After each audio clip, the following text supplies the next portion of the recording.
Friends, बुरे दिन आने वाला है। We all know that because of corona pandemic, the world is locked down, cities are closed and businesses are shut down. We do understand the negative impact of lockdown on Indian economy, but many of us are failing to appreciate the magnitude and scale. Also, recently two events have occurred which have shaken me as an investor. In this video, I am going to discuss about those two events and their possible ramifications and also the predicted impact of corona pandemic on Indian economy. Stay with me till the end.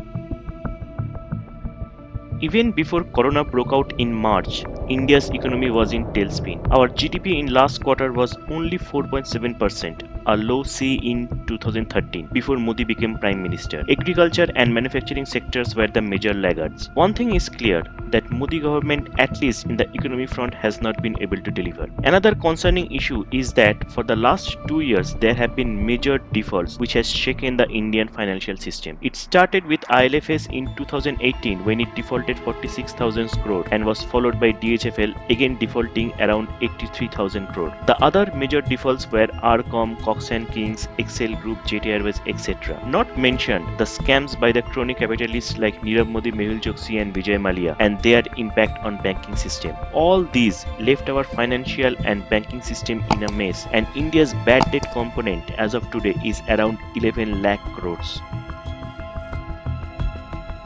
At the start of the year, oil was trading at $60, but first fall happened on March 9 when an oil cut deal between OPEC and Russia failed and Saudi Arab declared unilateral increase in production to regain market share. With the spread of corona, as countries after countries started lockdown and people stopped traveling, airlines stopped flying, the oil demand plummeted. But as the production still continued and May future of WTI crashed to negative territory. Now if we study history, we have seen that whenever there is an oil price crash, the world have been in bear market territory. GDP has in general positive correlation with oil price. The another big concern is the debt exposure of oil and gas companies globally. In US, the E&P companies owes hopping $86 billion.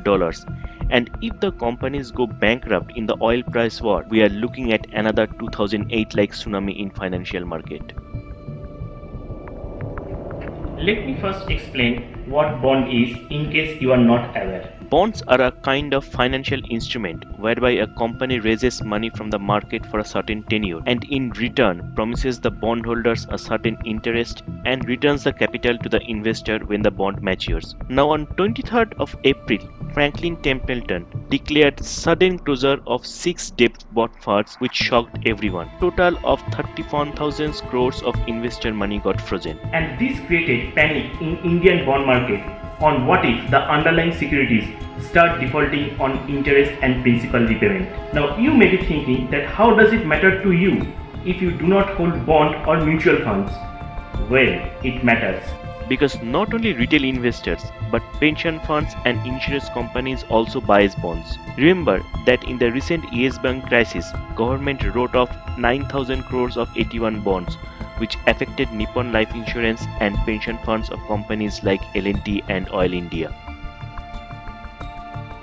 IMF has projected for India this year, the GDP growth rate will be 1.9% from a baseline of 4.3%. In a month, the unemployment has rose from 6.7% on 15th of March to 26% on 19th of April. During the lockdown, an estimated 14 crore people have lost employment. More than 45% of the households across the nation have reported an income drop. It is also estimated that around 30 lakhs of retail stores will be closed, impacting 18 lakhs.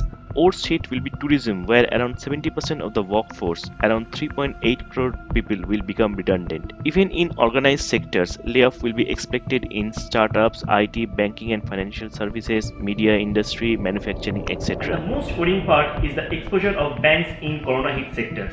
Banks have hopping 11 lakhs crores money invested and MSMEs fail to pay their loans. If companies start defaulting, now it will be a tsunami in an already stressed financial system. My friends, in summary, India is going to face difficult times ahead. Economists are predicting that India will be facing worse economic crisis after independence. I do not know how long will it take to recover, but I know that this time recovery will be more painful than 2008 and 9 recession. At least last time the Arab world had money, and India's financial system was more healthy and more robust. I will wrap up by suggesting that you should focus on savings. It's important to spend money now wisely. Refrain from investing in stock market and real estate. Also, do not trust mutual fund Sahi Hai campaign blindly. Be wise and more prudent. Thank you.